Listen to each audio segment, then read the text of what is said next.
അപ്പോൾ മുംബൈ മലയാളികൾക്ക് സന്തോഷകരമായ കാര്യം അവരുടെ കാത്തിരിപ്പിനൊടുവിൽ ആശ്വാസ മഴ പെയ്തു മുംബൈയിൽ. നഗരത്തിൽ കഴിഞ്ഞ രാത്രി ശക്തമായ മഴയായിരുന്നു.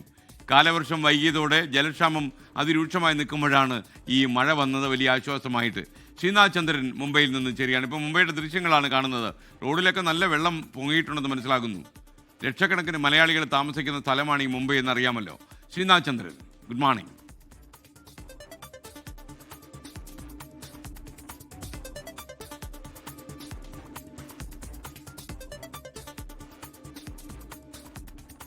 നടക്കാൻ പറ്റാത്ത അവസ്ഥയിലാണ്. കാൽ വഴുതിയൊക്കെ ആളുകൾ വീഴുന്നത് ശ്രദ്ധിച്ചിട്ടുണ്ടാവുമല്ലോ. മുംബൈയിൽ നിന്ന് ശ്രീനാഥ് ചന്ദ്രൻ ചേരുന്നു. ശ്രീനാഥ്, മഴയ്ക്ക് നടുവിലാണോ നിൽക്കുന്നത്? ഇപ്പോൾ രാവിലെയും മഴ പെയ്യുന്നുണ്ടോ? എസ്കെൻ, മഴ ഇന്നലെ രാത്രി ശക്തമായി പെയ്തു. കഴിഞ്ഞ കുറേ നാളുകളെ ഏതാണ്ട് ഈ വർഷം തുടങ്ങിയതിനു ശേഷം മുംബൈയിൽ ഒരു മഴ പെയ്തിട്ടുണ്ടോ എന്ന ചോദ്യത്തിന് ഒരുപക്ഷെ ഇല്ല എന്നതായിരിക്കും ഭൂരിഭാഗം മുംബൈക്കാരും പറയുക. അത്രയേറെ മഴയില്ലാതെ ബുദ്ധിമുട്ടിയതാണ്. അതുകൊണ്ട് കെടുതികളെക്കുറിച്ച് സംസാരിക്കാൻ ഒരുപക്ഷെ മുംബൈ മലയാളികൾ അല്ലെങ്കിൽ മുംബൈയിൽ ജീവിക്കുന്ന ആളുകൾക്ക് ഒരുപക്ഷെ മടിച്ചേക്കും. കാരണം അത്രയധികം കാത്തിരുന്നു ഒരു മഴ പെയ്യാൻ വേണ്ടി. ജലക്ഷാമം വലിയ രൂക്ഷമായിരുന്നു മുംബൈയിൽ എങ്ങും തന്നെ. ഫ്ളാറ്റുകളിൽ വെള്ളം കിട്ടാത്തതിനെ തുടർന്ന് സെലിബ്രിറ്റികൾ പോലും രംഗത്ത് വരുന്ന സാഹചര്യമുണ്ട്. അങ്ങനെ കാത്തിരുന്ന് കാലവർഷം, യഥാർത്ഥത്തിൽ ഇന്നലെ രാവിലെ കാലവർഷം എത്തിയിരുന്നു. പക്ഷേ അതൊരു വലിയ മഴയായി മാറിയില്ല.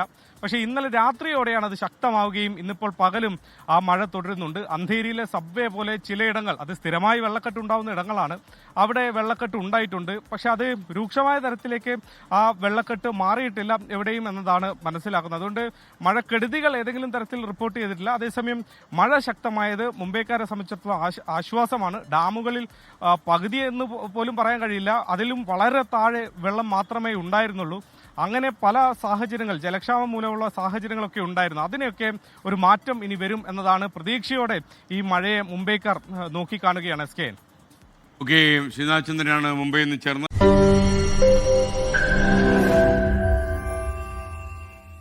ലോകത്തെവിടെയായാലും ഏത് സമയത്തും 24 വാർത്തകളും ഓഗ്മെന്റഡ് റിയാലിറ്റി പാക്കേജുകളും എക്സ്പ്ലെയിനറുകളും വിശദമായി കാണാൻ ഞങ്ങളുടെ യൂട്യൂബ് ചാനൽ നിങ്ങൾക്ക് സബ്സ്ക്രൈബ് ചെയ്യാം.